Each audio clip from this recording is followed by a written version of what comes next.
Hi, greetings and good morning, everybody.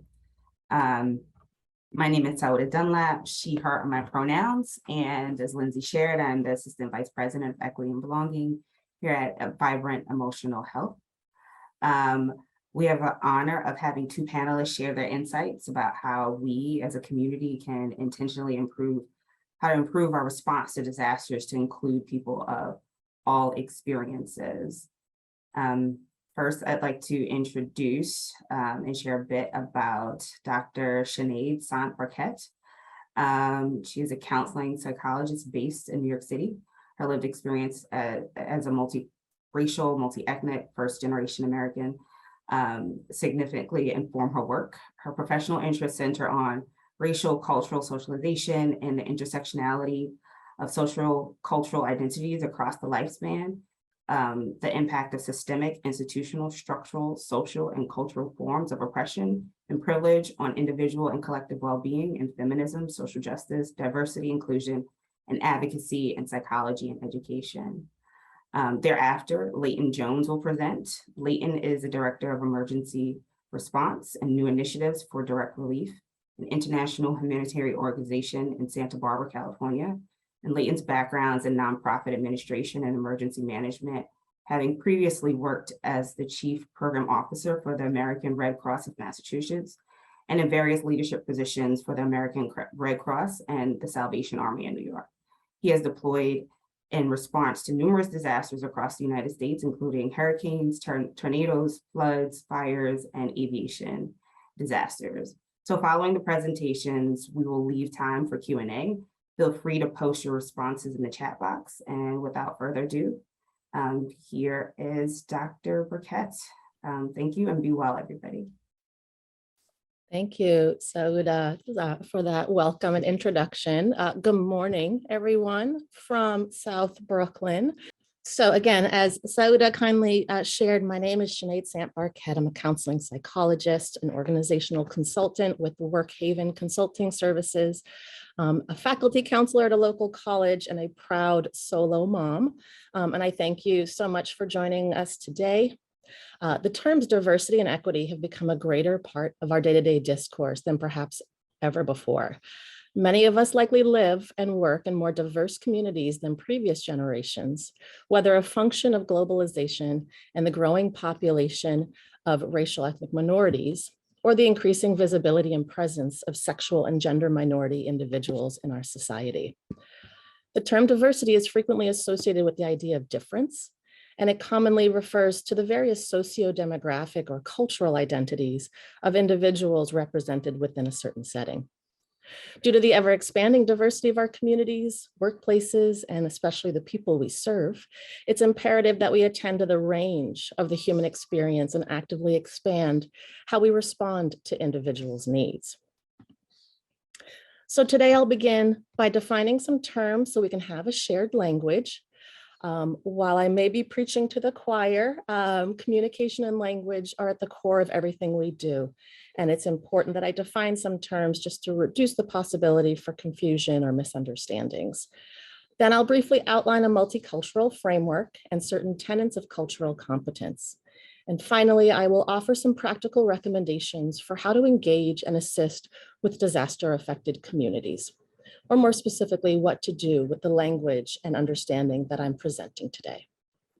I hope by the end, you will not only have a greater understanding of some of the social, cultural, and systemic factors that may influence how individuals react to disasters and engage with response services, but also greater awareness of how these very factors inform how we, as service providers, show up in our roles and influence the impact of our support efforts. As behavioral health providers, we are all acutely aware that at the core of helping others with sudden, unexpected, and overwhelming stress is the need for trust and safety. When disaster response systems and providers enter and engage with areas impacted by a crisis, we are commonly unfamiliar outsiders and essentially strangers to the affected areas and community members. Survivors in communities may experience a combination of material loss, physical injury, and spiritual imbalance, as well as mental, emotional, and social impairment. Some common reactions that individuals have following a traumatizing event are a loss of sense of self, safety, and reliability. Before responders can foster the interpersonal trust and safety necessary for effective assistance, it is imperative that potentially traumatized communities and their members feel a certain level of comfort and security with us. In order to foster the necessary trust, we must lead with our humanity first and serve as a professional responder second. Similar to how we might behave when traveling and visiting a new country, we must not assume to know about the people and their practices upon entering, but instead be humble, curious, and willing to learn. Approaching communities with cultural humility and engaging with community leaders will provide responders the foundation to develop trusting connections while utilizing the community's available strengths and resources. Ideally, we must enter and engage communities with cultural humility. We do not want to approach as an expert, but instead as a person who wants to connect, learn about, and assist the community and its members. We should engage those community members to not only introduce ourselves and establish our role, but to learn about their community members' understanding of what has just occurred. How have community members been affected, and how do they generally understand health and recovery? These approaches not only reduce chances of wrongful assumptions, as well as imposing our beliefs, but increases the possibility of connection, engagement, and trust. Members of historically underrepresented groups, such as racial, ethnic minorities, individuals of low socioeconomic means, recent immigrants, and LGBTQ+ and queer communities have been noted to be at greater risk of adverse consequences throughout the disaster occurrence and response process. As we have seen with the disproportionate impact of the COVID-19 pandemic on certain groups within the United States, pre-existing disparities in societies are commonly only exacerbated by such events as pandemics, epidemics, and disasters. This is precisely why special considerations are warranted in the response with underrepresented individuals and communities. So, what do I mean when I say underrepresented individuals or communities? In all societies, people are grouped based on socio-demographic information, such as race, ethnicity, social class, and sexual orientation, among others. Each dimension has various categories or reference groups within which members commonly share values, norms, and expectations. While different groups may have different languages and traditions, they may also have distinct views on and definitions of success, health, and illness. For example, as compared to many Western cultural groups that hold greater individualistic values, which prioritize independence, competition, and individual well-being in social relations, many non-Western cultural groups tend to hold more collectivistic values, which emphasize interdependence, collaboration, and group well-being. Demographic groupings create a certain social order or hierarchy within a society, and this social stratification ultimately determines which individuals and groups have more or less power, representation, and access to economic, social, and political resources. Individuals from underrepresented groups have historically been afforded less access to resources as compared to the majority or dominant groups in their societies. Additionally, these groups have been marginalized, considered inferior, and their views, values, beliefs, and needs have generally been undervalued, overlooked, and excluded within systems that govern society. In the United States, the following are generally considered underrepresented or marginalized communities. Many of these groups have been noted to be at greater risk of adverse behavioral health consequences following disasters due to a combination of limited financial and material resources, interpersonal and familial resources, and our social and political resources like legal recognition, protection, and power. All behavioral health responders are responsible for becoming culturally competent providers who maintain an active commitment to incorporate a cultural lens throughout our work and understand those we aim to support within their own cultural context, all the while remaining mindful of how our own cultural conditioning may impact our working relationship. So while it's important to consider how cultural factors inform how individuals and groups may react to a disaster and response services, we must also consider how certain experience prior to the crises have affected these individuals and communities' well-being and help-seeking tendencies. Individuals from historically marginalized groups experience high rates of stress and discrimination associated with their group membership. Whether on an individual level, like prejudice, discrimination, hate, and microaggressions, or on institutional and systemic levels, which manifests as racism, possibly classism, xenophobia, heterosexism, ableism. These pre-existing stress and traumas prior to a disaster may knowingly or unknowingly have an impact on one's mental and physical health in the form of minority stress, acculturative stress, resettlement stress, or in the case of BIPOC communities, race-based stress or trauma.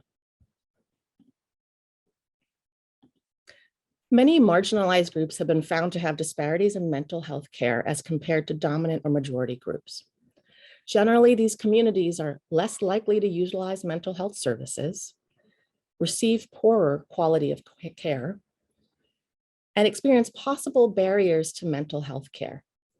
For immigrant and refugee communities, commonly there's a stigma associated with mental illness, level of comfort and fear in treatment seeking, trust in established systems of care, and providers not being attuned to the sociocultural values and experiences of individuals from within their group. The medical and healthcare fields have historically pathologized and at times dehumanized certain groups of individuals, such as BIPOC and LGBTQ+ communities. This has created a certain mistrust in these systems and with providers within these communities.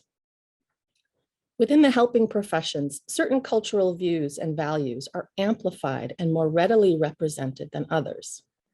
Counseling and psychotherapy, for example, are primarily based on Western Eurocentric philosophies and ideologies of health and illness, which generally emphasize a medical model of assessment, diagnoses, and treatment. However, non-Western or indigenous approaches to helping, healing, and care tend to be overlooked or underutilized despite their value and growing support. For example, spirituality and faith-based practices are central in the lived experiences of many non-Western and BIPOC communities and play a fundamental role in the health and well-being of individuals in these communities. So while it's important to be knowledgeable about the shared experiences of members within underrepresented groups, it's also imperative that we not overgeneralize these characteristics and instead hold space for the individual's unique experiences as well. This takes me to the next idea of individual identity and intersectionality. Identity is usually viewed in categorical terms, whereby individuals are placed into groups based on their membership. However, options for how one may identify are socially constructed and can change over time. Take gender, for example. In most Western societies, gender has been understood in binary terms, with male and female as the primary options. And it is only in recent years that transgender and other non-binary options have been considered and offered more publicly. Using a categorical view of group membership frequently assumes that the values, beliefs, and behaviors of all individuals within that group are alike, which does not allow for possible cultural variations within the group. For example, on the dimension of gender, Not all female identified individuals embody and express their gender identity in the same way as other women. On the dimension of race, for example, not all Black or African American individuals hold the same racial cultural values as that of others within their group. While there are certain shared or collective experiences of individuals within these communities, it is important to hold space for an individual's unique experiences based upon racial identity, gender identity, immigrant identity and level of acculturation, and sexual identity. Oftentimes, disaster survivors belong to more than one marginalized or oppressed group, and we must not overlook the potential cumulative or compounding effect that one's multiple minority statuses may have on their well-being. When we aim to understand another person, we must take an intersectional approach and hold space for all of their demographic dimensions simultaneously. Intersectionality is the consideration of one's multiple identities and how they each influence and combine to create a person's unique, intersecting, sociocultural experience within the various systems of oppression and inequity.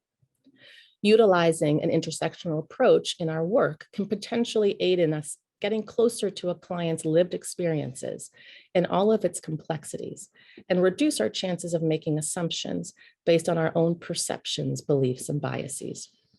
In short, all individuals have multiple intersecting cultural identities, and therefore those we aim to support, as well as ourselves as helpers, are each multicultural beings.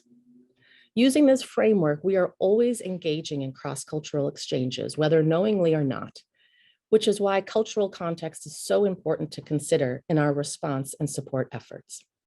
Ultimately, culture is inherent across all dimensions of a person's identity, and how one experiences them influences how they think, feel, react, and make meaning, and these cannot be assumed.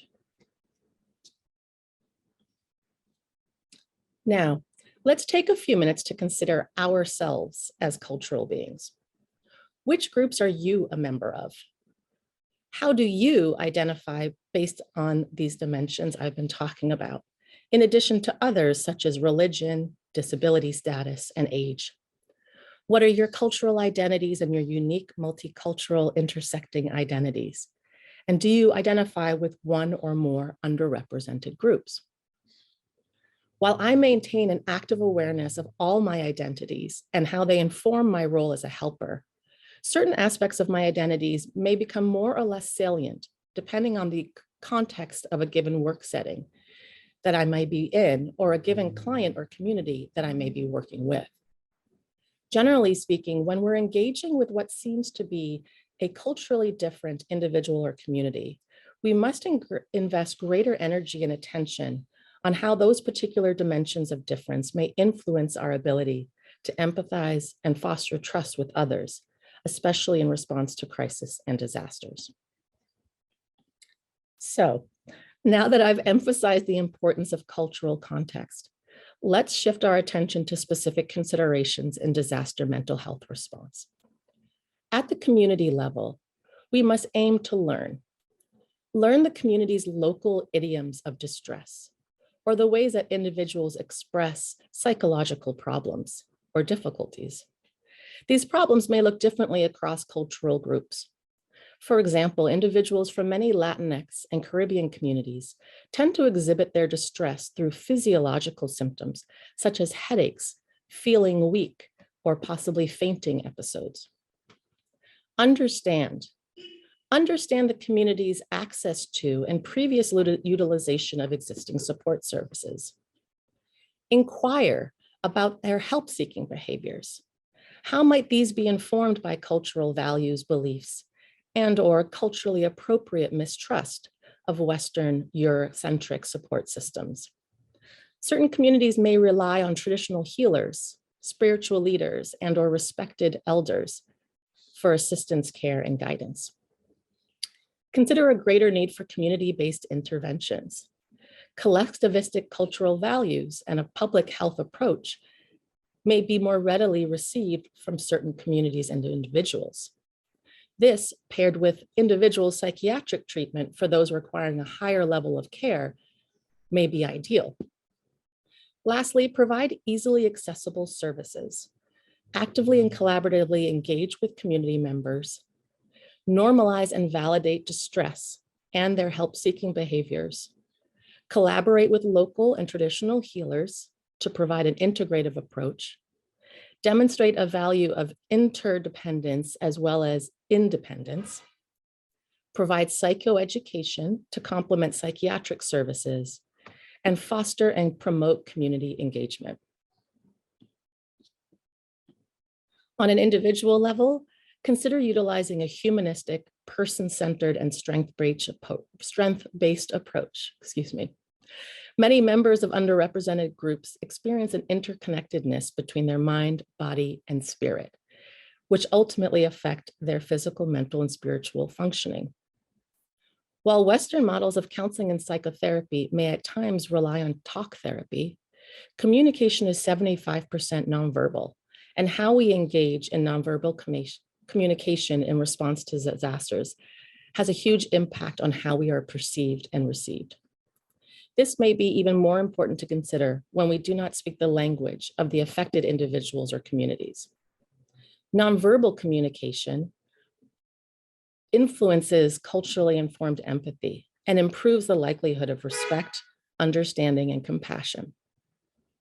Skills to enhance culturally informed empathy means to engage in appropriate eye contact, body language, and physical proximity with others. It also means being aware of what is considered culturally appropriate nonverbal behavior in the community that you're working in. Some cultures view direct eye contact with a professional or expert as a sign of disrespect. Keep in mind that in some environments, there may be a clear power hierarchy between you and the community members. As a responder, you may hold the status of power or privilege in the eyes of those that you are serving, and this may influence how individuals engage with you. Language and wording is absolutely critical, right? We want to refrain from using professional lingo and instead incorporate more familiar language. So perhaps instead of terms like anxiety, we may want to use something like unwanted energy. I realize how much I'm covering now and how little time I have left, but just quickly a vignette just to get us thinking. You meet Flora near the site of her home, which has been destroyed by a tornado. Much of her community was destroyed as well. And she hasn't been able to reach many of her family and friends. She is distraught and yelling at the police officers who have closed the road due to a downed power line.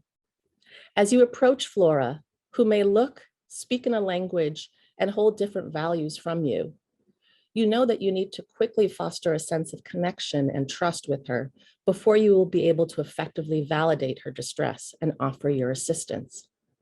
From a culturally inclusive lens, how might you initially respond to Flora? Considering nonverbal interventions as equally as important as the verbal interventions. Appropriate eye contact is culturally based and conveys that you are interested in and concerned with what others are communicating. Observe how Flora uses eye contact with you and adjust your level of directness and gaze as you sense how she receives you. Body posture is another form of nonverbal communication. An open and relaxed posture generally communicates to others that you are open and accessible to them. This helps the other person relax because you are non-verbally communicating a high level of interest, accessibility, and attentiveness. With Flora, you want to be mindful of your posture and aim to convey a level of calm yet humble confidence, as she may initially be reluctant to engage with you. Body movement and spatial distance can also communicate different cultural messages. Getting too close to someone may prompt an emotional or physical reaction that you hadn't anticipated or intended. Being too distant may communicate that you are not interested in what the other person has to communicate. It's important to acknowledge that the distressed or traumatized individuals may be more sensitive to physical contact or proximity due to the likelihood of physiological hyperarousal. Individuals with neurological developmental disabilities like autism may also respond differently to physical closeness and touch than someone who is not neurodivergent. With respect to individuals from certain ethnic and cultural groups, be aware that opposite sex interactions may prove challenging, as it may be less acceptable for individuals to interact with members of the opposite sex, especially when those individuals are from outside of the family or the ethnic, cultural, religious group. Verbally, start by determining Flora's preferred language and collaborate with an interpreter if necessary.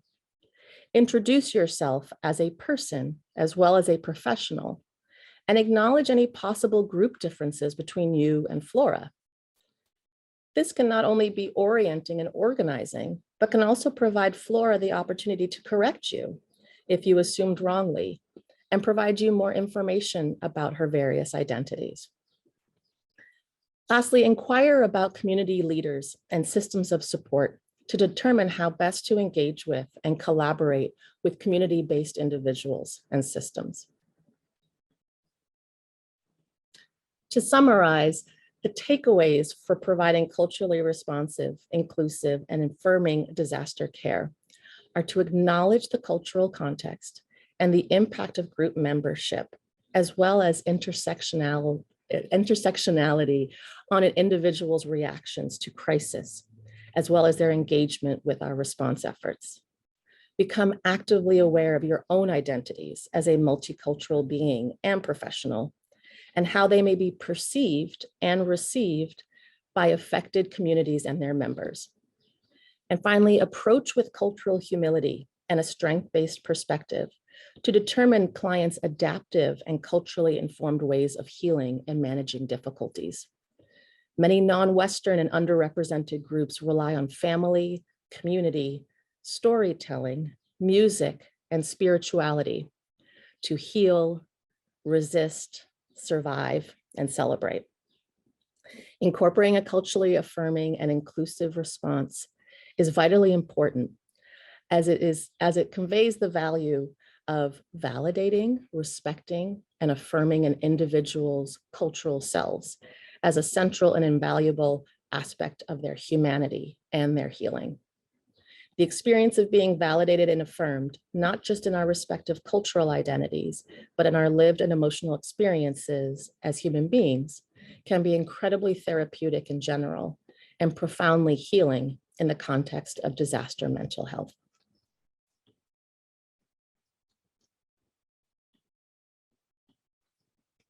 Thank you all again for your time and your interest in these topics. I hope my presentation sparked some newer ways of thinking and hopefully working. And I welcome you to contact me if you have any feedback, questions, or any interests to collaborate. And I look forward to hearing from Leighton next. Thank you. And thank you, Kim, for your interpretation. Thank you, Sinead.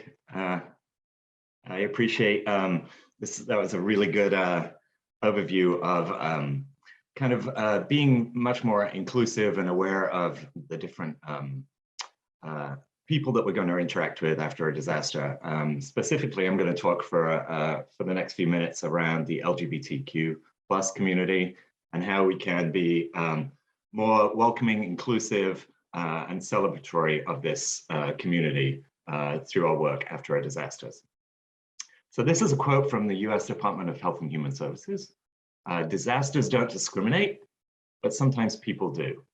And we all know disaster response is dependent upon people, including many of us in this call today. So we want to make sure that we are as welcoming as possible to help people through potentially some of the worst days of their life following a disaster. So just a little bit of level setting here.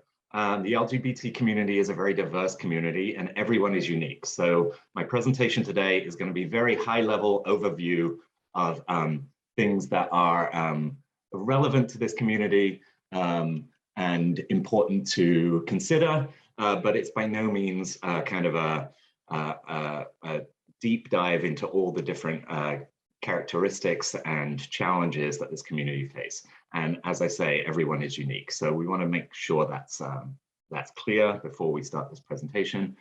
I do want to say there's a lot of letters. I particularly stick with LGBTQ+, but many of you will have seen there are other letters. There's sometimes A in there, sometimes I in there, sometimes Two-Spirit is in there. But know that really it doesn't matter particularly what letters you use. I like the plus sign at the end to be as inclusive as possible. But we know that there are many different identities, many different presentations in the LGBTQ community. So know that that is very diverse here. Oh, hold on.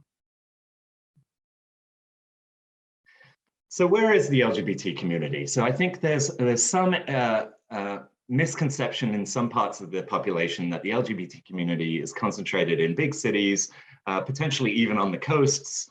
And really that's where most of most of the considerations of this community need to occur. But as you can see by this map, it's pretty actually evenly spaced across all states in the US. There are gay people and LGBTQ+ people in every community in the US. And so as we respond to disasters wherever they are, we want to keep these things in mind and keep considerations in mind. About 4.5% of the US population identify as LGBTQ+. That's a little over 13 million people. That's largely considered to be underreported, as these are self-identifying people who identify as LGBTQ+ in national surveys. As you can imagine, many people in this community aren't willing to identify as publicly as that, even in a survey where their responses may be anonymous. They may still not be willing to identify as LGBTQ. In fact, some recent surveys have shown that younger generations, that percentage is potentially double in terms of people in the younger generations that identify as LGBTQ+, which demonstrates that maybe it's becoming more acceptable to express your identity publicly. Sinead talked a little bit about intersectionality, and I'm going to touch on it briefly, but not too much, but recognizing that there is also a public perception that LGBTQ+ people are maybe more economically advantaged than the general population. That's not true particularly, and good statistic to kind of note here is 25% of the LGBTQ+ community have an income of less than $25,000 a year. So definitely, as we see the intersectionality of challenges after a disaster, we know that people who have been financially challenged prior to a disaster, that only exacerbates their challenges after.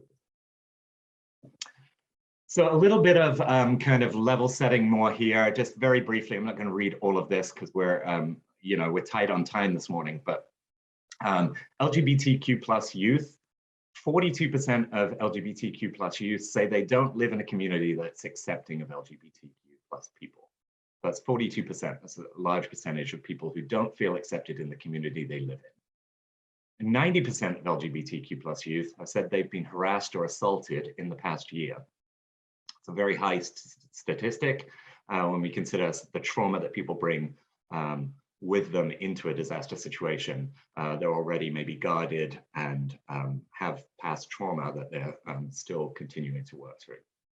And in the past year, that's fairly recent trauma also. 40% of youth experiencing homelessness are LGBTQ+, 40%. And LGBTQ+ youth are 5 times more likely to attempt suicide. Trans youth are 40% of trans youth have attempted suicide at one point in their life. So the incidence of all of these statistics are interconnected, right? When you don't feel accepted by your community, when you feel harassed and assaulted, that impacts your mental health, that impacts your emotional well-being, and that demonstrates in a number of different ways. LGBTQ+ seniors. So this population is expected to double by 2030 as more and more people who are out age. And that has implications in disaster response, in disaster recovery. 21% of LGBTQ plus seniors do not tell their doctor their orientation, which has implications on appropriate and sensitive and healthcare provision, maybe health equity provision. So there's lots of challenges wrapped up in that. They're twice as likely to live alone, so don't have that social structure to support them following a disaster, and they're 4 times less likely to have children than the straight community. And then I'm going to talk more about the transgender community specifically because there's a lot of considerations that we need to keep in mind for the trans community, particularly as in the last maybe 10 years, the trans community has become more visible to the general population. And I think it's something that is a little more front of mind. Not that these considerations weren't always there through the years, but definitely is more, the general community is more aware of trans issues than maybe we ever have been in the past. So a couple of distinctions here: gender versus sex. Sex is biological. Gender refers to socially constructed norms and roles and relationships that we construct ourselves in our lives and in our communities. Transgender are people whose gender identity and or gender expression, how they show their gender, differs from what is typically associated with the sex that they were assigned at birth. So a transgender identity is not dependent upon physical appearance or medical procedures, and being transgender does not imply any sexual orientation at all. It's a completely separate characteristic. Gender identity is internal. That's who you think of yourself, your sense of self internally. And gender expression is external, how you express your gender, how you dress, how you wear your hair, how you carry yourself through your life. That's gender expression. And a couple of terminologies here that are important to kind of level set as well. A transgender woman identifies as a woman, but was not assigned this gender or sex at birth. And I would add that often transgender women actually just prefer to be called women, not necessarily transgender women. So be somewhat aware of that difference. Similarly with transgender men. The male to female, female to male terms are considered outdated terms. I would avoid those terms. They're not really considered appropriate to use anymore in the trans community. And then non-binary, this is, you hear much more about non-binary gender expressions and gender identities in recent years. These are people who don't identify solely as a man or a woman. They may identify as both, neither, or a gender somewhere in between. And know that there is an increasing move for states to recognize that this is a valid choice in terms of gender identity. For instance, some states are allowing a non-binary choice on your driving license now, for instance. And New York State just passed that a couple of weeks ago. And then cisgender. Cisgender is describes a person whose gender identity and sex at birth are the same. So I'm a cisgender gay man, for instance. Cisgender is people who are not transgender and not non-binary. LGBTQ plus transgender, a couple of statistics here. 40% of the transgender community have attempted suicide at some point in their life. That's 9 times the rate of the general population. 29% of trans people live in poverty. That's more than double the US population poverty level. 47% have experienced sexual assault at some point in their life, and they're unemployed at 3 times the rate of the general population. So again, this crises, pre-disaster crises, pre-disaster challenges in life only get exacerbated after a disaster, as they're now dealing with their pre-disaster challenges, and now the disaster has just layered that on top of it. 68% of trans people don't have an identification with the name and the gender that they prefer. And this varies from state to state. Some states make it very easy to change identification to match your gender identity. Other states make it much more difficult, and some make it even not possible. So know that particularly if we're asking for identification after a disaster, for instance, the identification that a trans person presents to you may not match their gender identity or their gender expression as they present their identification. And then pronouns. It's good to see so many people on the call today putting their pronouns after their name on their Zoom call. He, him, his, she, her, hers. My pronouns are he, him, his. Many people also use plural pronouns, they, them, theirs. As a British English speaker, it's interesting that they, them, and theirs have always been singular pronouns in British English. It's a little more challenging in American English because I think they've always been considered primarily plural pronouns. And some people have a challenge getting around that, using them as a singular pronoun.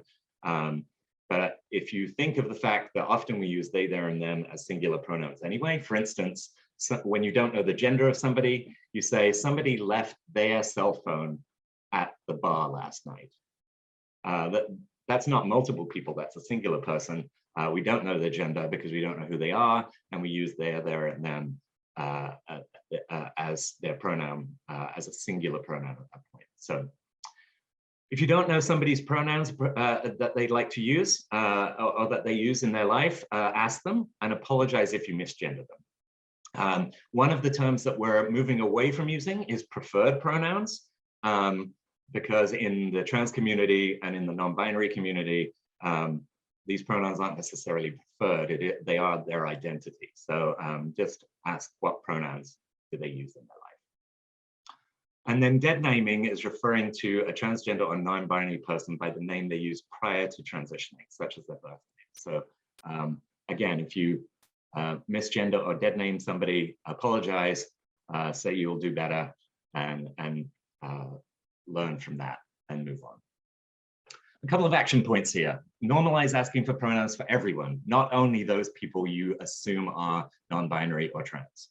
Ask them for everybody. So a suggestion could be, if you're, for instance, doing an introduction, can you clarify your name, your date of birth, and your pronouns?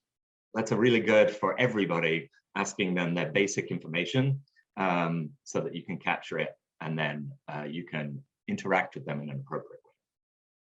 Consider eliminating gender questions from registration forms completely. If you don't need to know someone's gender to offer them assistance following a disaster, then there's no need to ask it. You can just ask them their name and then continue to offer them disaster assistance based on their disaster cause needs, if gender is irrelevant to offering that assistance. If you do need to know their gender, include non-binary options, but I would caution, avoid using male, female, and other as the gender option. Other, literally others, people in the trans community and the non-binary community. So avoid using that other and then fill in the blank here option. Try using non-binary as an option instead of other if you are limited to maybe 3 options. Avoid using this. This is something that if you leave here with nothing else that you've learned today, avoid using gendered greetings when you're talking to a group of people. The term ladies and gentlemen, for instance, welcome ladies and gentlemen, should probably be retired from our vocabulary. We can just say welcome everyone, and already you're more inclusive right from the get-go of introducing yourself to a group. So retire that term, ladies and gentlemen, just say welcome everyone, thanks for coming today. Much more inclusive already out of the gate. Be aware, be understanding that many transgender people don't have identification that matches their gender profile, and take that understanding and awareness into your interaction with them following disaster. And a really good way to show that you're inclusive and make them feel welcome is ask how you can best offer them assistance and how you can make them feel welcome and safe in the environment that they're currently in, which is, after a disaster, often an unfamiliar environment. So I'm not going to spend too much time on this slide, but know that there's a lot of intersectionality with trans identities and trans people in the US. 34% of Black trans women have an income of less than $10,000 per year. There's also an epidemic of murders and violence against trans people, particularly trans people of color. This is widely underreported, as police reports often misgender the victim of violence. And so it is widely considered that this violence against trans people, and particularly trans people of color, is underreported in the US. And then I would like to point out, and this is ironic, seeing I'm a white, gay, cisgendered man here presenting this morning, that LGBTQ plus community power, political power, is weighted heavily towards white gay men. And other identities within the LGBT community are largely not as influential and not as loud and not as listened to as the white gay male voice. So be aware of that when you're interacting with your local community groups in the LGBT community, that that may be one of the challenges that you should be aware of. Also, I appreciate that Sinead talked a lot about international and cultural differences in how to interact with people and being aware of that. I will say that my presentation today is largely around LGBTQ plus issues in the US. From a US perspective, there's a whole other presentation that could be done for international and cultural differences in LGBTQ plus acceptance.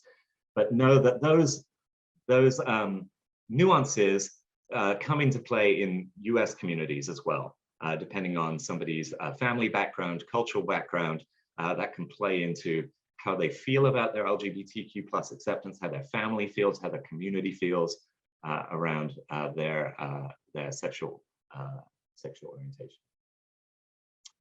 So let's talk a little bit about disasters.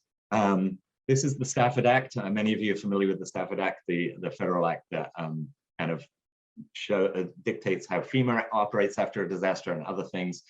The definition of a household in the Stafford Act is not heteronormative. So it actually leaves a lot of flexibility to define a household in whatever way the household defines itself. So know that there's nothing inherently in federal disaster law that is heteronormative. However, following a disaster, there is heteronormativity in US culture is the standard, the go-to, the default. And so know that that also occurs in disaster response. And being aware of heteronormativity in any kind of environment is a good first step in moving beyond that and having considerations for the LGBTQ plus community. A couple of points here around family relationships. So despite marriage equality, not everyone chooses to marry. It is actually somewhat of a topic of debate in the gay community as to whether marriage equality was something that was universally welcomed. There's a wide range of terminology used: partners, spouses, husbands, wives, girlfriends, boyfriends, roommates, friends, etc.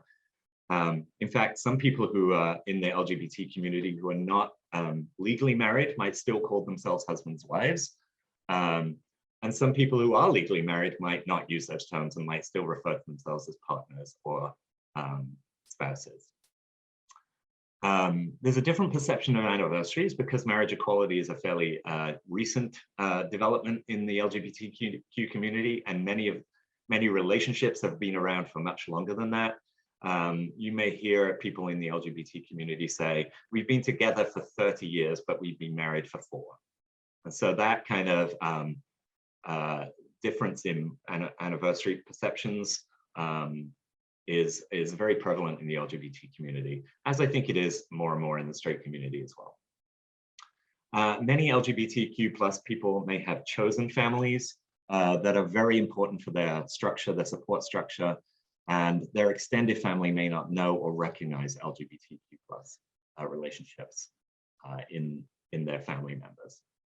So some action points here: respect all relationships and family structures, even ones that are not the default heteronormative family structures.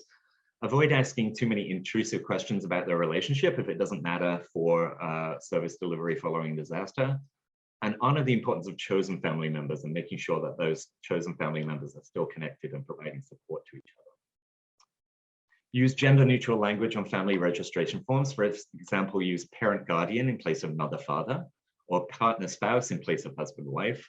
So review all your registration forms to make sure that they're gender neutral and inclusive. Honor family units and relationship status of all families when providing services, and be careful not to out someone to their extended family.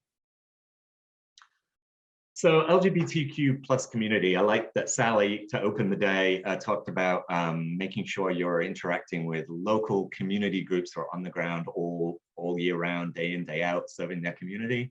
There are many LGBTQ plus community groups around the country in your communities that embracing them and involving them in disaster planning, in disaster preparedness, disaster response is a really good way of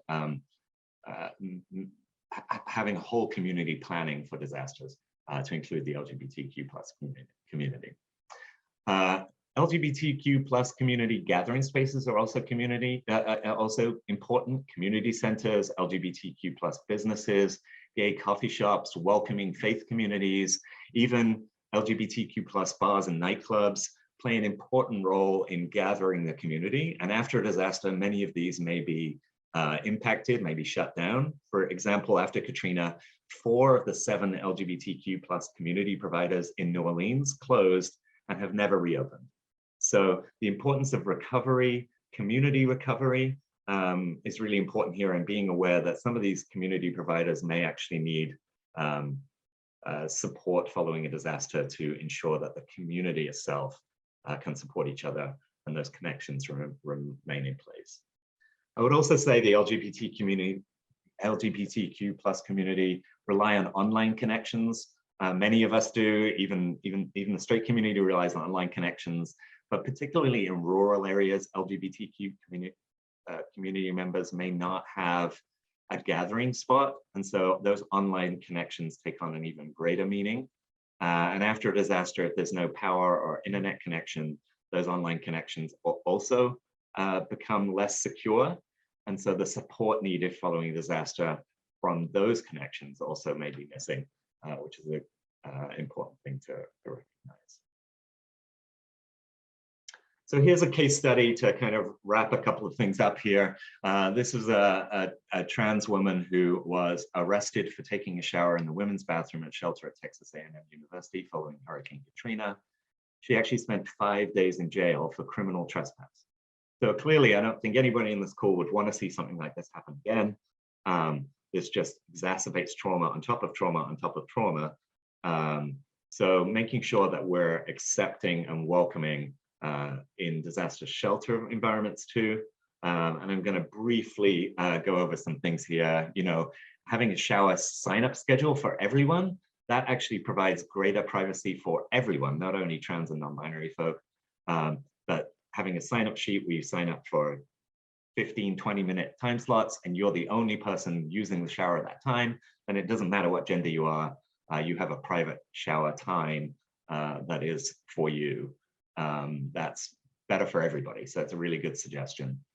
And then consider replacing bathroom signage to provide gender neutral options. Many states and municipalities now are actually requiring single stall bathrooms to be labeled as gender neutral, which I think is a really good step forward. If it's a single stall bathroom, there's no reason for it to be gendered necessarily.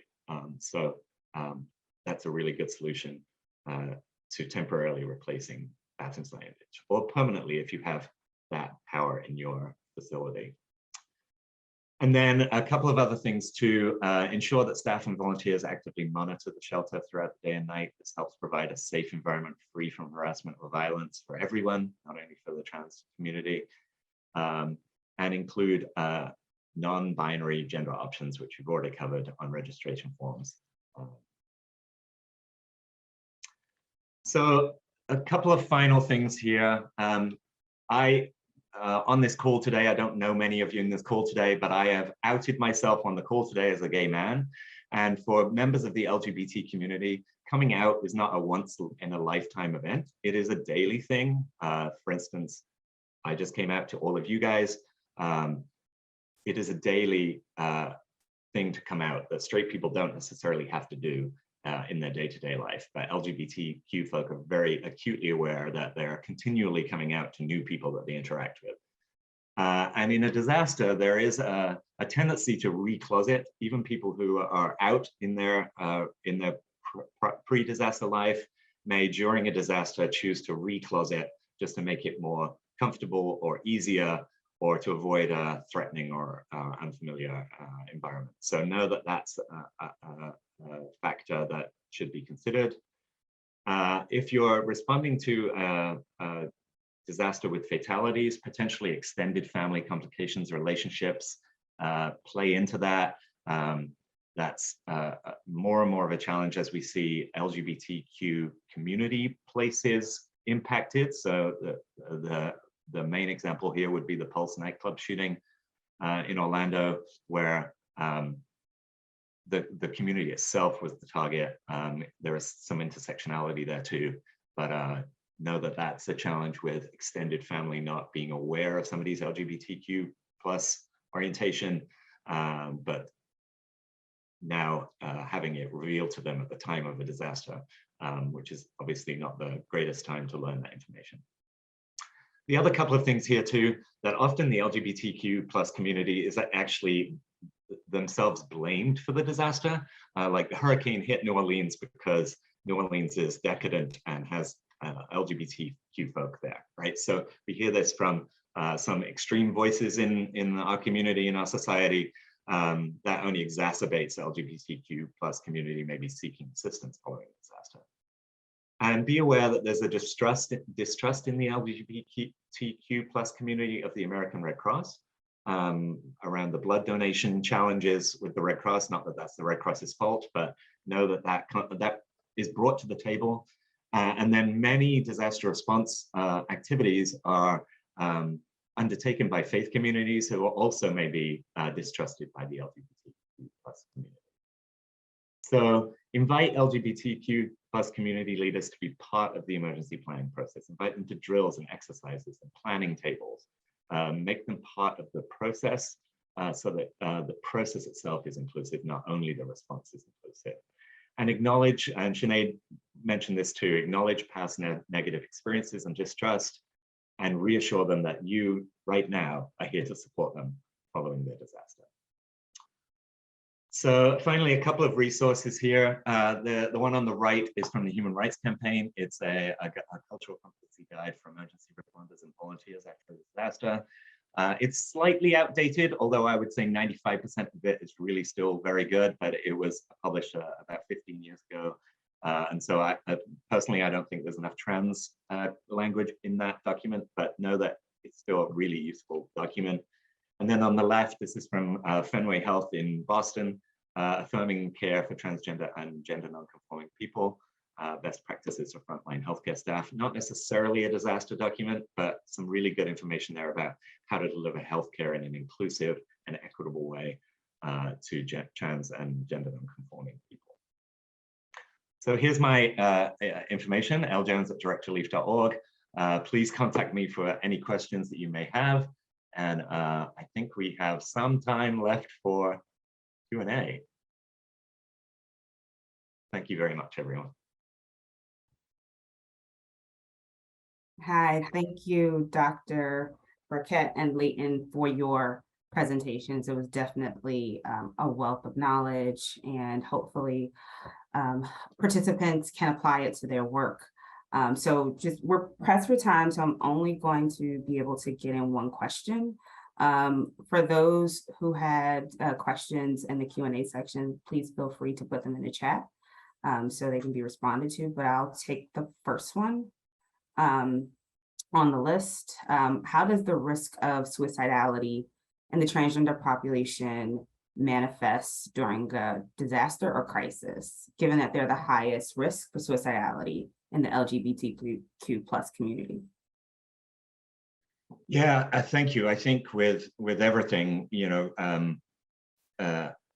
trauma that is pre-disaster is exacerbated by the disaster. Challenges pre-disaster exacerbated by the disaster. So that only increases that. So I'm not aware of any statistics around suicide in the trans community following disaster. In fact, there's very little research in general around the LGBTQ population community following disasters.